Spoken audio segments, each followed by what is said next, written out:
Welcome to The Explainer. Today, we're diving into a 1,000-year-old system of information science. It was designed for one single purpose, to figure out what's true. Okay, so imagine trying to make sense of a page like this. It's not just one book. It's really a conversation that's been happening for centuries. It's this whole web of arguments and explanations. And in that world, every single piece of information, every little quote, had to be put through the ringer and verified before anyone would take it seriously. So you gotta wonder, right? How on earth did they do it? How did they build a system that was strong enough to keep knowledge accurate not for a few years but for generations? Well, they developed this incredibly sophisticated science of verification, and the whole thing hinges on one single fundamental idea.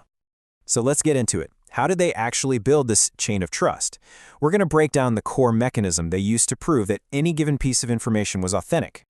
The entire system is built on something called the Isnad, and you can think of it as the ultimate show your sources.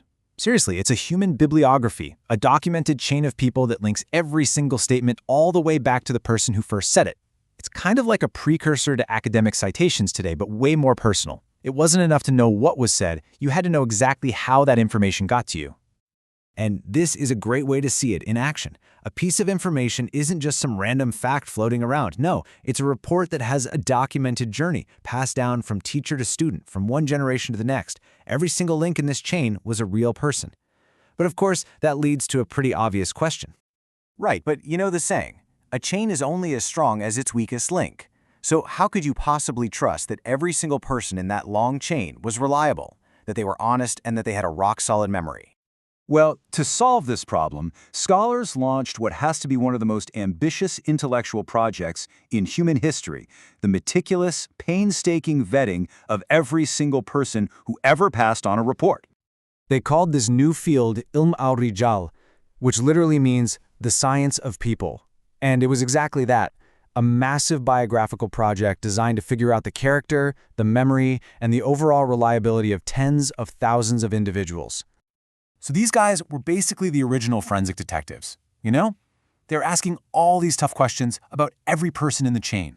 Were they known for being an honest person? Was their memory sharp, or were they kind of forgetful? Did other students of the same teacher tell the same story? And here's a big one. Was it even possible, chronologically, for them to have met the person they claimed to have heard from? And the scale of this work, it's just mind-blowing. They put together these massive, multi-volume encyclopedias dedicated only to evaluating people. Just try to picture that. Entire books filled with nothing but detailed report cards on thousands and thousands of individuals, each one a potential link in a chain of knowledge. So after all that digging, every narrator got a clear grade. This evaluation right here, for a famous 9th century scholar, calls him thika, which means trustworthy, and a hafiz, which means he had an amazing memory. But other people might get graded as truthful, but he makes mistakes. Or, in the worst case scenario, a kadhab, an outright liar. And that grade, it meant everything. Okay, so we've got the chains, the vetting, these huge encyclopedias, but what was it all for? I mean, this wasn't just some academic game they were playing. It was all about getting to one primary goal, actually understanding the foundational texts. The main playing field for all this was in the field of tafsir, that's commentary on the Quran. See, to explain the meaning or the context of a verse, a commentator would pull in reports from the prophet or his companions. But, and this is the key, they would only use reports that came through a strong, verified chain of people they could trust. So picture this. A scholar is looking at a verse, and they have two different explanations for it. The one on the left comes through a rock-solid chain of narrators vouched for by a master like Imam al-Bukhari. That one's accepted. But the report on the right? It's got a known liar in its chain.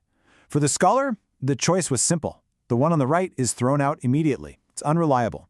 The strength of that chain was the ultimate judge. And because of this whole system, the major commentaries became these incredible, interconnected networks of verified info. A commentator wasn't just giving you their personal opinion. Nope, they were building a case, citing reports that were all traced back through these huge, authenticated collections from earlier masters like al-Bukhari, Muslim, and al-Tabari. So when you step back and look at this entire system, you realize this isn't just some dusty old piece of history. What it really represents is a timeless, profound commitment to intellectual rigor and to, well, preserving the truth.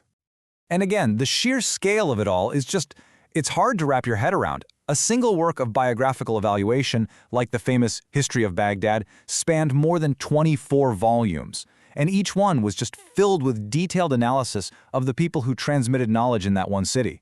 And that's just one book out of hundreds. And you can actually trace how this tradition grew over 1,000 years. It started out with early principles back in the 8th century. Then it was perfected by masters like Bukhari and Muslim in the 9th, and that led to the explosion of these massive encyclopedias and commentaries in the centuries that followed. It was this continuous 1,000-year effort that created a verifiable chain of knowledge, preserving the intellectual and spiritual heritage of an entire civilization. And this all brings us to one last big question for today. In our modern age of digital misinformation, anonymous sources, and fake news everywhere, what can we possibly learn from an ancient system that was completely obsessed with the source? Well, I think it teaches us that the basic rules of verification, knowing your source, checking out the person transmitting the information, and demanding a clear chain of evidence, those aren't just old ideas. They might be more relevant today than they have ever been.